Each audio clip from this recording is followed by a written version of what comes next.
Good morning, lovelies. How are you guys doing today? Welcome to my kitchen, to my channel, Roseanne Can. Before we even start, why don't you take a minute and subscribe?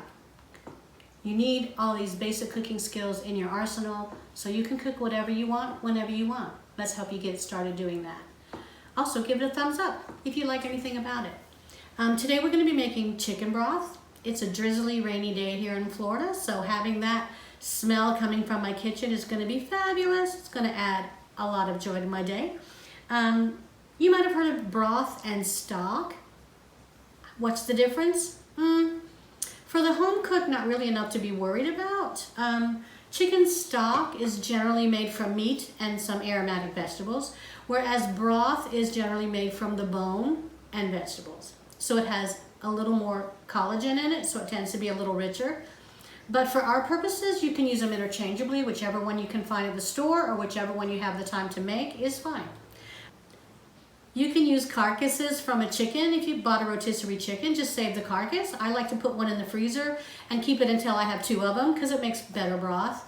At Thanksgiving or Christmas or whenever, if you have a turkey carcass, you can use a turkey carcass. Perfectly fine. I happen to have I happen to have 4 pounds of drumsticks. Here, chicken drumsticks that I bought this morning at my grocer.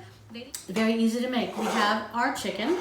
We have 2 bay leaves that we're going to throw in the stock pot. We have some peppercorns. If you don't happen to have peppercorns, you can use pepper. We have a couple of rosemary twigs because a friend of mine got me some and I haven't killed them yet. So these are fresh rosemary twigs. Thank you, Bonnie. In this bowl, we have our aromatics. I took 2 carrots and 2 celery stalks and I washed them. I didn't bother peeling them or getting too picky with them because they're going to get taken out later. I also have 2 onions that I just quartered and I left the skins on. They're going to get dumped in there.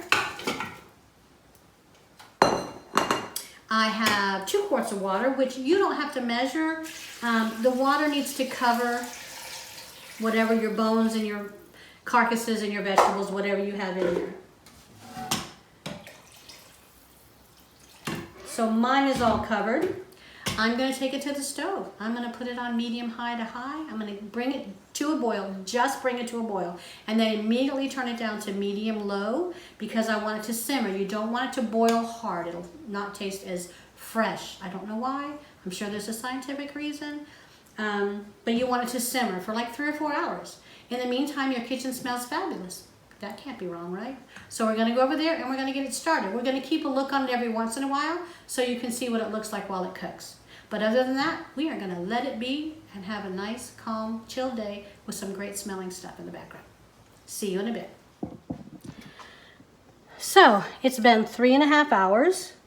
This is what our chicken broth looks like. Kind of a mess, but it smells heavenly. So we are just going to take the large portions out with a slotted spoon or a spider or whatever means you have to do that. Now we're going to let this cool, and when this cools, we're going to take all that yummy meat off the bone and save it for chicken salad or casseroles. By not allowing the water to boil fiercely, it helps the chicken stay more tender and it doesn't dry it out, so you can use it. Also, the aromatics kind of all get, used up too fast, and then the broth tastes sort of flat, and you want all of the things that you worked so hard to do to remain in there. So we're done with that. We've got all the large things out, and we're going to save these. And then here we just have another pot, and I have a fine mesh sieve. I'm going to pour the broth into that without burning myself.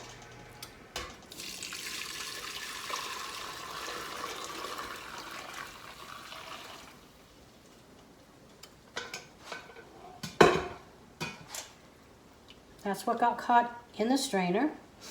And that, my friends, is our chicken broth. I'm going to let it sit to come to room temperature, and then I'm going to put it in the refrigerator overnight. And all of the fat will have risen to the top and solidified, and I can just skim it off. If you're going to use it today, you just take a spoon. I don't have one. You just take a spoon and skim it across the top, and that will get the fat off the top.